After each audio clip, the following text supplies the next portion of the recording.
que le crâne montre une sortie en partie supérieure. Une belle trajectoire de bas en haut, d'avant en arrière d'un projectile qui a détruit le cerveau sur son passage. Ses mains présentent des traces de poudre. L'auteur est mort. L'affaire publique est éteinte. Il n'y aura pas d'autopsie. Le plus vieux métier du monde est aussi l'un des plus dangereux. 1. Le nouveau mode aujourd'hui est d'appeler ces os ulna. Moi, j'ai appris Kubitu et je continuerai à le dire car je n'ai jamais compris pourquoi il fallait changer ce qui existe depuis de longues décennies et qui n'a jamais embêté personne. Sinon, pour répondre à l'impérialisme américaine qui s'étend juste dans le nom des eaux. 2. La batte est un marché de plein air qui se tient sur la rive gauche de la Meuse tous les dimanches matin depuis 1561 et draine pas moins de 5 millions de visiteurs par an. Rond. Je ne sais pas ce que je fais chaque matin qui indique à Elsa, ma petite chienne, que je me réveille. Chaque jour, elle le sent et me saute littéralement dessus pour me dire bonjour et c'est parti pour une séance de gratouille que je ne louperai pour rien au monde. Vous connaissez Elsa? Elle est en couverture de mon 3e livre, ce qui n'était pas prévu, mais elle s'est imposée. Comment aurais-je pu l'écarter?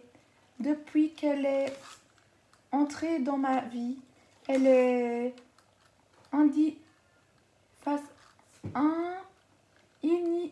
ineffaçable. Elsa est un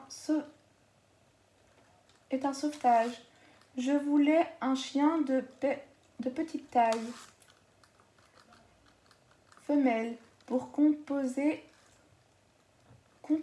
les 3 chiens mâles de ma femme et je voulais que ce soit un sauvetage. Elsa a perdu son premier maître dans un accident de roulage. Elle a survécu, pas lui. Depuis, elle éprouve une profonde aversion à l'égard des voyages en voiture et n'hésite pas à me le montrer en vomissant tant qu'elle peut, sauf si elle est à côté de moi sur le siège passager avant, attachée dans son panier. Elsa me réveille. Elle ne le sait pas, mais aujourd'hui, elle est un jour spécial. Ce 15 juin, c'est mon anniversaire et j'ai 60 ans. Et ça va, t'es pas triste de changer de dizaine Non, pourquoi serais-je triste? C'est une victoire qu'il faut fêter au contraire. Mais arriver à cet âge sans grande difficulté, être vivant et en bonne santé, c'est une victoire. Mon seul regret, c'est que mon père n'est pas là. Il a une bonne excuse. Il est décédé l'an dernier. C'est à lui que j'ai dédié mon 3e livre. Hier, j'ai fêté mon anniversaire avec mes amis proches. Vous les connaissez tous. Ce sont les héros de mes histoires. J'emprunte leur prénom. Philippe a été pendu par son épouse, Nathalie, dans le pendu, pas pendu. Laurence a failli être trucidée à 5 heures de 3. À 5 euros de trop. Et son mari, Jean-François, a tué un voleur dans le bijoutier. Le voleur est la 12. Anne a été tuée par son mari, Pascal, dans Chou, tu dors? Louis, un flamboyant artiste, peintre.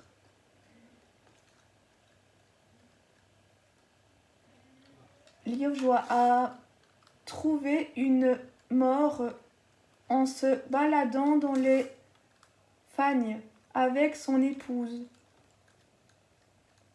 Geneviève, dans la tourbe, ça conserve.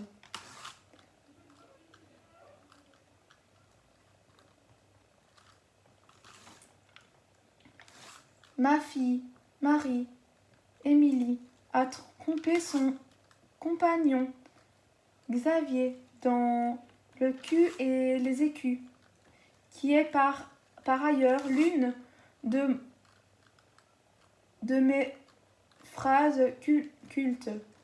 Mon fils, Adrien, a tué sa compagne,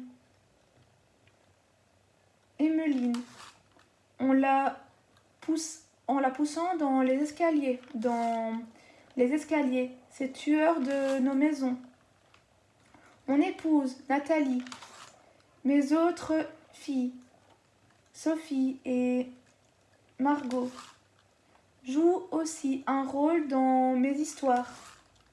Bref, tous mes proches y sont passés. Même ma mère.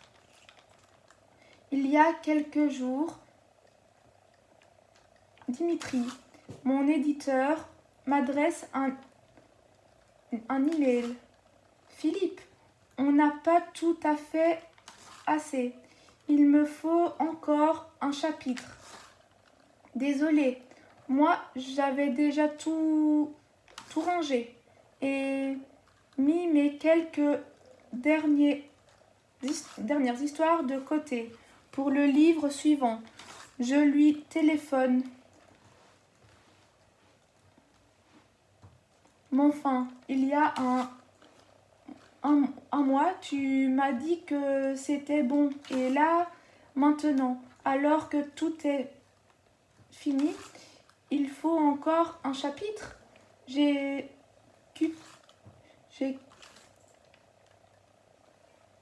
fumé un truc qui passe pas. J'aime beaucoup mon éditeur. On passe pas mal de temps ensemble, en France, en Suisse ou au Québec, en tournée de de promotion. Ce sont toujours de chouettes moments. Oui, enfin, non, je n'ai rien fumé, mais c'est sur la mise en page que je m'en suis aperçue. Bon, je vais te le faire, ton chapitre. C'est pas comme si j'avais pas l'habitude. Tu m'as déjà fait le coup pour le 3e livre. Mais si tu veux sortir le livre en août, je devrais l'écrire le jour de mon anniversaire. Je n'ai plus d'autres possibilités. Non, non, ce n'est pas grave. Je n'avais justement rien de mieux à faire. Et voilà comment je me retrouve assis à mon bureau face à mon ordinateur, en train d'écouter de la musique de Hans Zimmer et de rédiger un nouveau chapitre le jour de mes 60 ans. Chance, c'est un dimanche et je ne suis pas de garde. Tous les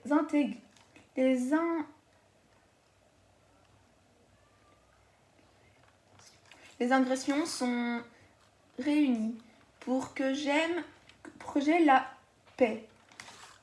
Comme d'habitude, je commence à rédiger à 9h du matin et j'aurai fini avant 18h pour l'apéro. Hier soir, j'ai consulté les sujets qui me restent et c'est en me réveillant ce matin que ce dernier chapitre s'est imposé à moi. J'avais le choix entre une électrocution, un meurtre qui n'en est pas un, la vengeance d'un père, un mort brûlé vif au volant de sa voiture dans son propre garage, les pires façons de mourir, une brève histoire de la médecine légale, un tueur pas très futé, une mort découverte dans une citerne de collecte d'eau de pluie et la mort par coup contondant. D'autres viendront encore, dont je me souviendrai notamment en me promenant dans les rues de Liège. Je pourrais y faire une visite guidée dans l'heure où j'ai été amenée à intervenir. C'est toujours en y pensant que je m'en souviens. C'est le cas dans ce livre, si notamment pour le chapitre « Le plus vieux métier du monde ». C'est en passant dans une des ruelles de ma ville que je me suis souvenue de cette histoire qui remonte à plus de 20 ans. Philippe, j'ai un mort pour toi. Le labo est déjà sur place. Je te rejoins dans 1 heure. Le temps de finir l'audition d'un détenu. C'est Yvon, un juge d'instruction qui me téléphone. Entre nous, on l'appelle Ron, comme Ron Ben. 1825-1903, un juge célèbre de l'Ouest américain qui faisait la loi à l'ouest du Pico. L'un de ces juges hauts en couleur de l'époque de l'indépendance des États-Unis. Il a servi de base à à mort le dessinateur de Lucky Luke. Pour sa BD, le juge Yvon sait qu'on le surnomme comme ça et il en est très fier. Il se vante d'être le juge d'instruction ayant obtenu le plus d'aveux de la part des criminels qu'il a reçus dans son bureau, raison pour laquelle on l'a affublé de ce surnom. Au fil du temps, nous sommes devenus amis. Yvon me donne l'adresse. Ce n'est pas le plus beau coin de la ville. Ce quartier a connu son heure de gloire. Mais il a ensuite périclité au point que certaines de ces maisons sont devenues des structures. C'est dans l'un de ceux-ci que je pénètre. Une maison qui a dû être belle par le passé. Une maison de maître où le rez-de-chaussée est surélevé par rapport à la rue et le vestibule d'entrée, d'où une porte mène à quelques pièces qui ne sont pas des caves, mais un espace de vie pour les domestiques. Le rez-de-chaussée, l'étage noble, est constitué de pièces à haut plafond. Aux étages, les pièces présentent des volumes classiques. Il est à l'étage. Docteur, m'annonce le policier qui garde l'entrée. Muni de mon éternel sac à dos d'essence, je gravis les marches et, à ma gauche, découvre une pièce dans laquelle le technicien du labo prend les photos requises, vêtu de son uniforme de descente, cette combinaison blanche, abominable, mais très utile pour la préservation de la scène de crime. Le technicien se retourne en m'entendant arriver. En fait, de technicien, c'est une technicienne. C'est en voyant ses yeux que je la reconnais. C'est Julie. Salut Julie, tu en es où? Salut Philippe, j'ai fini. Tu peux entrer. Sans son accord, pas question de pénétrer dans la pièce devenue scène de crime, puisqu'un cadavre s'y trouve. C'est le technicien du LPTS qui dirige la scène de crime, qui veille à sa préservation et qui donne les autorisations. Les indices sont souvent fragiles, comme une empreinte digitale, un cheveu, une goutte de sang, des fibres de vêtements, etc. Tous ces éléments qui peuvent nous mettre sur la pièce du criminel sont très précieux et font l'objet d'un traitement particulier particulièrement minutieux par les techniciens du labo. J'ai connu l'époque où ces détails n'étaient pas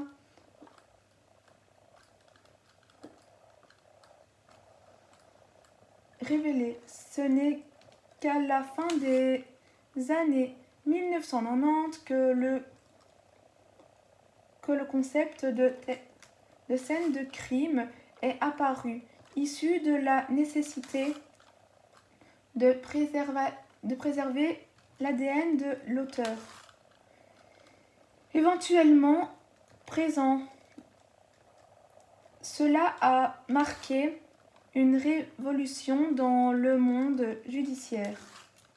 Je suis intervenue sur la toute première scène de crime délimitée à Liège, que je décris dans la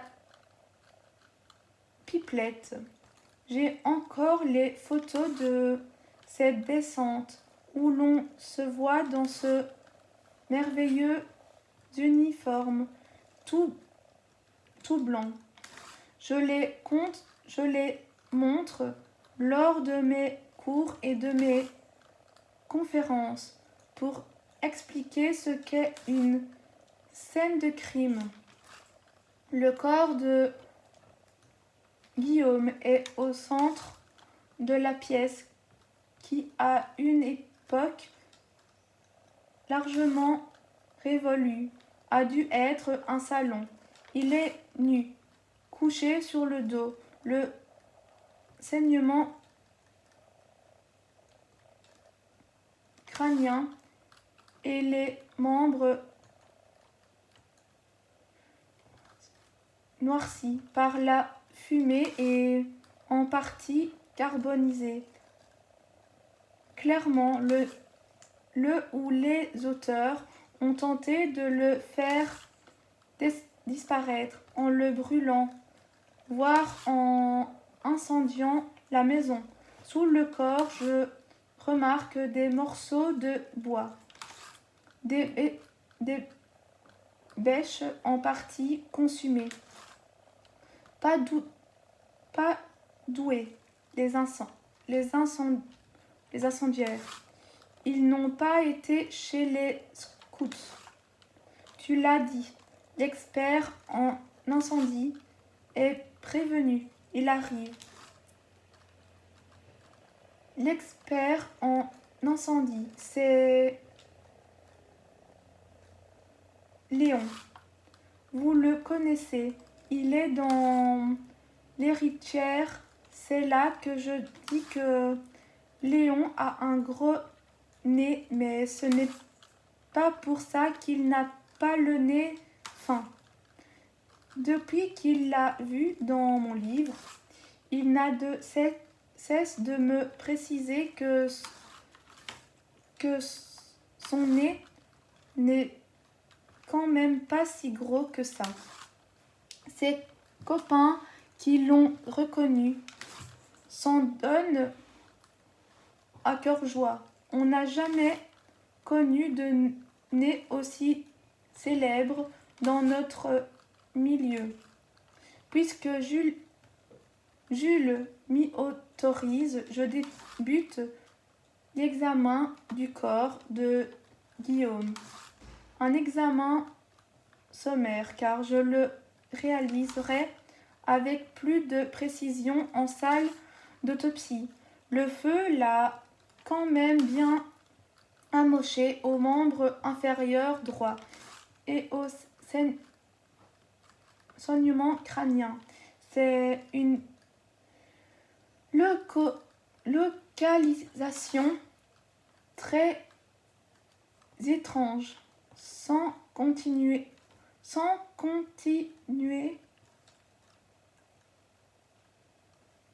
Isarré. Le crâne est finalement moins atteint que ce que je pensais. Faire disparaître un corps en le brûlant n'est pas